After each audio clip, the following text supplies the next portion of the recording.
कांदा खरेदीचा साम टीव्हीने reality check केलाय। यावेळी चांदवड केंद्रावर 10 दिवसांनंतरही कांदा खरेदी सुरू झालेली नसल्याचं समोर आलंय।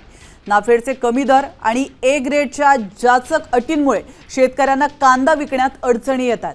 अवघ्या 27 शेतकऱ्यांनी नोंदणी केली आहे आणि यामुळे नाफेडचा फायदा खरोखर शेतकऱ्यांना होणार आहे का असा प्रश्न देखील उपस्थित होतोय।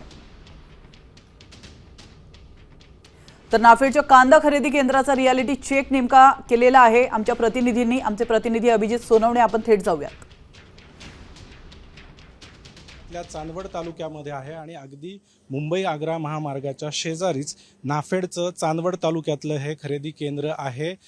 हे खरेदी केंद्र जे आहे ते चांदवड तालुका बहुउद्देशीय सेवा सहकारी संस्था मर्यादित चांदवड यांना हे खरेदी केंद्र देण्यात आलेलं आहे। आणि मोठ्या शेड जे आहे तो कांदा खरेदी केल्यानंतर या ठिकाणी त्या कांद्याची साठवणूक करण्यासाठी मोठ्या प्रमाणात ही सगळी शेड या ठिकाणी उभारण्यात आलेली आहे। मात्र अद्याप या ठिकाणी कांदा उत्पादक शेतकरी कांदा विक्रीसाठी आलेले दिसत नाही आहेत।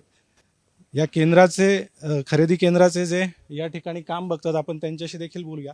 दादा, खरेदी केंद्र या ठिकाणी आता तुम्ही बाहेर बोर्ड लावला आहे, मोठी शेड पण उभारली आहे, खरेदी सुरू झाली आहे का? नाही, सध्या तरी रजिस्ट्रेशन लोक येत आहे। जवळपास 25 शेतकरी रजिस्ट्रेशन केलं आहे आपल्याकडे। पण मधल्या काळात काय होतं, रेट 1235 रुपये असल्यामुळं शेतकरी बदलून रजिस्ट्रेशन करायचे आणि निघून जायचे। का ते ह्या भावात काय आम्हाला देणं परवडत नाही, रेट वाढत आम्ही येऊ, आज शेतकऱ्याची मानसिकता होती।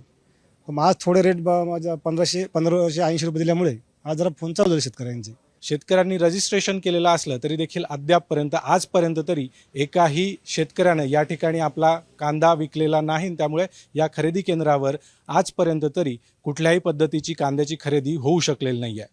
कॅमेरामन प्रवीण काळबांडेसह अभिजित सोनवणे, साम टीव्ही,